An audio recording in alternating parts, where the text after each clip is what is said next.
ఇంకా గియాల్టి ముచ్చట ఏందో చూద్దాం. పన్నీర్ బిర్యానీ గుమగుమలాడుతోంది. మసాలాలు దట్టించి పచ్చిమిరపకాయలు వేసి ఉల్లిగడ్డలు ఏంపి పన్నీర్ను కొంచెం మసాలా కొంచెం కారం పొడి వేసి కొంచెం ఫ్రై చేసి గట్లా పన్నీర్ బిర్యానీ తయారు చేస్తుంది మా మేడం. చాలా అద్భుతంగా చేస్తుంది. ఎంత అద్భుతంగా అంటే నువ్వు బయట మా పిల్లలకు బయట హోటళ్ళల్లో ఏదైనా బిర్యానీ ఆర్డర్ చేసి తెచ్చుకొని తిన్నా కూడా చీ బాగలేదు మేము తినము అని అంటారు. కానీ ఇంట్లో చేసిన బిర్యానీ మాత్రం ఇంత కూడా ఒక్క ముక్క కూడా వదిలిపెట్టకుండా తింటారన్నట్టు. అంత అద్భుతంగా చేస్తుంది మా మేడం. మా మేడం గారికి మా ఫ్యామిలీ అందరు కలిసి థ్యాంక్స్ చెప్తున్నాం. చాలా చాలా గ్రేట్గా చేస్తుంది.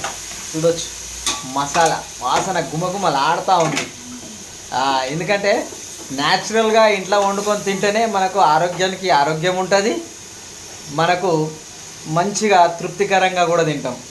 ఇక హోటళ్ళల్లో తెచ్చుకుంటే ఆ నూనె ఏం పోస్తాడో ఏం పన్నీర్ వేస్తాడో ఆ బియ్యం ఏంటియో ఎట్లా వండుతారో తెలియదు. మొత్తానికైతే టేస్ట్గా ఉన్నట్టే అనిపిస్తుంది కానీ అంత కల్తీ. ఏదైనా కూడా మనం ఇంట్లోనే తయారు చేసుకోవడం అనేది చాలా మంచిది, ఆరోగ్యానికి కూడా మంచిది. ఎందుకంటే ఇప్పుడు సామాజిక మాధ్యమంలో అనేక ప్లాట్ఫామ్స్ ఉన్నాయి. ఏది ఎట్లా చేయాలి, ఏది ఎట్లా వండుకోవాలి, బిర్యానీ ఎట్లా చేయాలి, రసం ఎట్లా చేయాలి, కూర ఎట్లా చేయాలి, ప్రతిదీ కూడా మన ఇంట్లోకే వచ్చింది. గట్లనే మా మేడం కూడా మంచిగా యూట్యూబ్లో చూసింది. గ్రేట్గా మంచిగా పన్నీర్ బిర్యానీ అద్భుతంగా చేస్తుంది. మీరు కూడా చూడొచ్చు. ఒకసారి హాయ్ చెప్పు మన ప్రేక్షకుల కొరకు. పన్నీర్ బిర్యానీ మరి మేము తింటాము, మీరు కూడా మేము తిన్నప్పుడు మీకు చేయండి. మేము తింటాం, మీకు టేస్ట్ ఎట్లా తెలుస్తుంది. కానీ మీరు కూడా ఇంట్లోనే తయారు చేసుకొని తినేలాగున ప్రయత్నాలు చేయండి, నేర్చుకోండి, వండుకోండి. ఇంకా మనకు అంతా సోషల్ మీడియా సామాజిక మాధ్యమం అనేది ఉన్నది.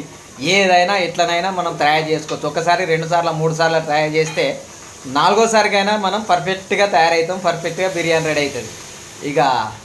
ఇక మా పిల్లల కొరకు బిర్యానీ రెడీ అవుతుంది, చేస్తుంది. ఇక చూడవచ్చు. ఇక పన్నీర్ బిర్యానీ దాంట్లోకి పన్నీర్ కర్రీ చేస్తుంది. దాని పక్కకు ఇంత పెరుగు, ఓ నిమ్మకాయ, 4 ఉల్లిగడ్డలు వేసుకొని తింటే నా సామిరంగా అద్భుతంగా ఉంటుంది. టేస్ట్ కడుపు నిండా కూడా తినొచ్చు. మా పిల్లలకైతే చాలా చాలా ఇష్టం. ఒకప్పుడు మన బగారా రైస్ చేసుకునేటోళ్ళం. పన్నీర్ తెలియదు మాకు. ఎందుకంటే మాకు చికెను మటను ఇవన్నీ అలవాటు లేవు కాబట్టి మామూలుగా ఏం చేసేది meal maker curry, bagara rice లేదా పప్పు అన్నము చేసుకునేటోళ్ళము. అయితే ఈ మధ్యకాలంలో పన్నీర్ కూడా ట్రై చేసాము.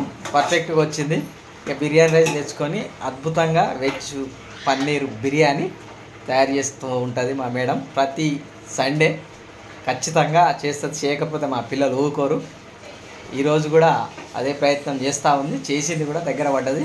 ఇంకా కూర్చొని తిరుడే ఆలస్యం. Hi friends, bye friends, bye bye.